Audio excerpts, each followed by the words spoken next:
आपला मोर्चा आता समारोपाच्या दिशेने आलेला आहे.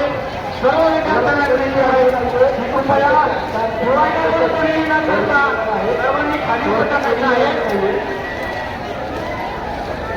डिवायडरवर कोणी नाही करायचं आणि रस्त्याच्या उजव्या बाजूला संपूर्णतः वाहतुकीसाठी खुलं राहणार आहे. त्यामुळे रस्त्याच्या उजव्या बाजूला कोणी जायचं नाही. सर्वांनी गाड्या बसला एका कमी होते विनंती आहे.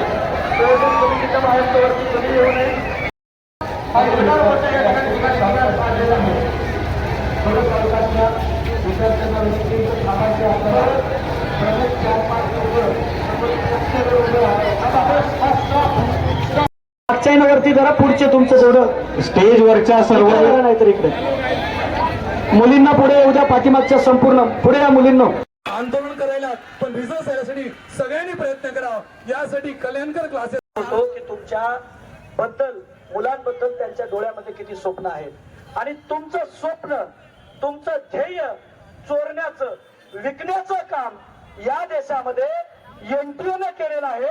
आणि म्हणून एनटीए एकजुटीचं विद्यार्थी एकजुटीचं नीटची परीक्षा पुन्हा झालीच पाहिजे. सगळ्या वक्त्यांना विनंती आहे की ऊन लागतंय, थोडं नाजूक आहे, त्रास आहे. सगळे शेतकऱ्यांचे कष्टकऱ्यांचे लेकर आहे. त्यानंतर नागेश हेच बघायचं होतं तुम्ही नाजूक आहेत का नाही ते. जिल्हाध्यक्ष माननीय नागेश छत्रपती शिवाजी महाराज की जय. छत्रपती शिवाजी महाराज की जय. भारत माता की जय. मी या ठिकाणी सर्व विद्यार्थी हिताचं काम करून हे आंदोलन उभारलं त्यांचं मनपूर्वक मी आभार व्यक्त करतो तुमच्या विद्यार्थ्यांसाठी. कारण एक जागरूक नागरिकांना जागरूक विद्यार्थ्यांचा दखल महाराष्ट्र राज्याला आणि देशाला घ्यावंच लागते. कोणी करत असेल तर त्याला उत्तर हे टीमचं सदस्यांचं इथं आलेल्या पत्रकारांचं सर्वांनी सहभाग कोचिंग क्लासेसची वरती आहे. सर्व विद्यार्थी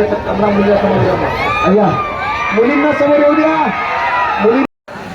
न्याय मिळवून द्यायचा असेल तर आमचे मित्र आदरणीय बालाजी संघटना आणि विविध कोचिंग क्लासेसच्या सर्व नंबरमधील क्लासेस संचालकांनी एनटीएने इथे खूप मोठा घोळ केलेला आहे. नीटचा पेपर फोडला गेलेला आहे.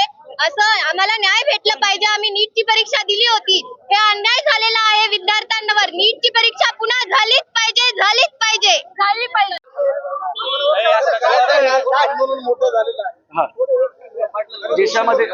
देशामध्ये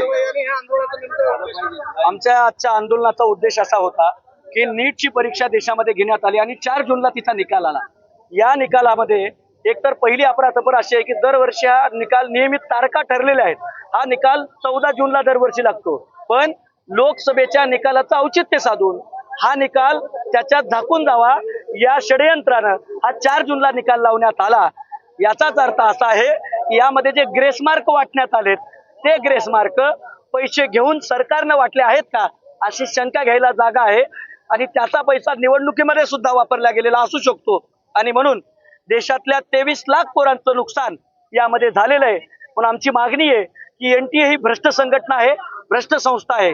CBSE 2018 पर्यंत परीक्षा घ्यायची, तोपर्यंत असा सावळा गोंधळ होत नव्हता.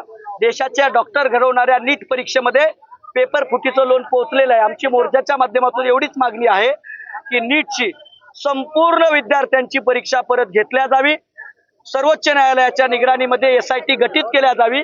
दोषींवरती शिक्षाहून कठोर कार्यवाही केल्या जावी आणि एनटीएच्या ऐवजी ही परीक्षा CBSEच्या ताब्यामध्ये देऊन पुन्हा 1 महिन्यामध्ये घ्यावी. सोपं आहे. सगळे मेसेजेस करावेत विद्यार्थ्यांना, हॉल तिकीट द्यावेत आणि रिकंडक्ट करावी. ही एकमेव मागणी आमची या ठिकाणावरती महत्वाची आहे.